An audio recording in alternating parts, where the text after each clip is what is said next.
ہر قسم کے روحانی جسمانی مسائل اور وظائف کے لیے پیر اقبال قریشی چینل کو سبسکرائب کریں۔ نحمده ونصلي ونسلم على رسوله الكريم اما بعد فاعوذ باللہ من الشیطان الرجیم بسم اللہ الرحمن الرحیم۔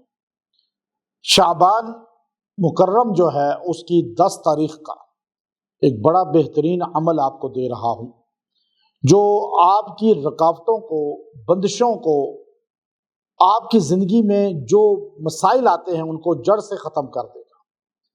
اب بڑی تعداد میں مرد اور خواتین پریشان رہتے ہیں کہ شادی کی بات ہو کے رک جاتی ہے، کاروبار چل کے خراب ہو جاتا ہے، پیسہ ہاتھ میں آ کے ختم، رشتے ہو کے رشتے ٹوٹ جاتے ہیں، ہر بندہ نفرت کرتا ہے، رزق میں، تجارت میں بے برکتی ہے، ریسٹورنٹ لیا نہیں چل رہا، ہوٹل لیا نہیں چل رہا، کاروبار شروع کیا نہیں چل رہا، پراپرٹی خریدی، گاڑی خریدی، کچھ بھی نہیں بک رہا، چل نہیں رہا۔ ہر معاملے میں جب رکاوٹ آپ کے دائیں بائیں ہر طرف آپ کو گھیر لے تو آپ نے اللہ کے حضور خاص طور پہ اس وظیفے کو مضبوطی سے تھام لینا ہے۔ یہ اتنا مجرب عمل ہے کہ جن کی زندگی میں خوشی نام کی رہی نہیں تھی، بالکل ختم ہو گئی تھی، انہوں نے بھی اس کو اختیار کیا تو اللہ نے زندگی کو خوشحال کر دیا۔ ایسے نا امید لوگ میرے پاس، ایک فیملی آئی، اتنی نا امید تھی کہ وہ کہنے لگے نہیں ہم تو ہیں ہی منحوس۔ عورت مجھے کہہ رہی ہے، وہ شادی ابھی اس کی ہوئی ہے، 4-5 سال ہو چکے تھے شادی کو، اس وقت آئی، خاوند کے سامنے کہہ رہی ہے کہ ہم دونوں منحوس ہیں۔ میں نے کہا یہ کیسی بات کر رہی ہو؟ کہا بس جب سے ہماری شادی ہوئی ہے ہم منحوس ہیں، ان کے بھی گھر میں مسائل، میرے بھی گھر میں مسائل، ہم دونوں کے ساتھ بھی مسائل، اولاد بھی نہیں ہے، اور ان کی شادی سے پہلے کچھ تھوڑا بہت بہتری تھی، اب وہ بھی رزق نہیں ہے، اور میرا بھی جو ہے نا صحت خراب رہتی ہے، شادی سے پہلے میں ٹھیک تھی، اب فوراً ذہن بنا لیا کہ ہم منحوس ہیں۔ یا کسی نے کہہ دیا ہوگا، ساس کہہ دیتی ہے، بعض کا رشتہ دار کہہ دیتے ہیں، یہ بہت غلط کنسپٹ ہے۔ کسی کو منحوس کہہ دینا یہ اسلام کا حصہ نہیں ہے، آپ علیہ الصلوۃ والسلام کی یہ تعلیم نہیں ہے۔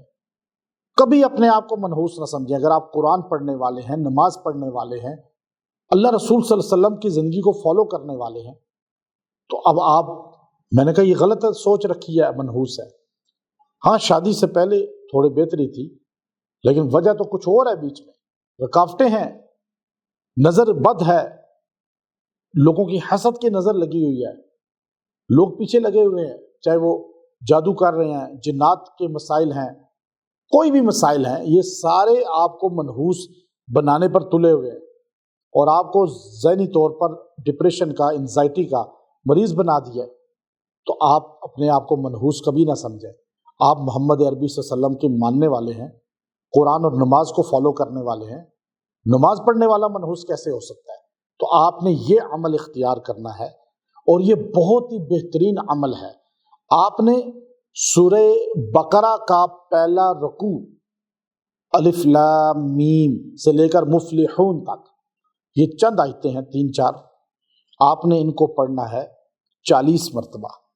سورہ بقرہ کا پہلا رکوع پڑھیں گے 40 مرتبہ، اور پڑھ کر دعا کریں۔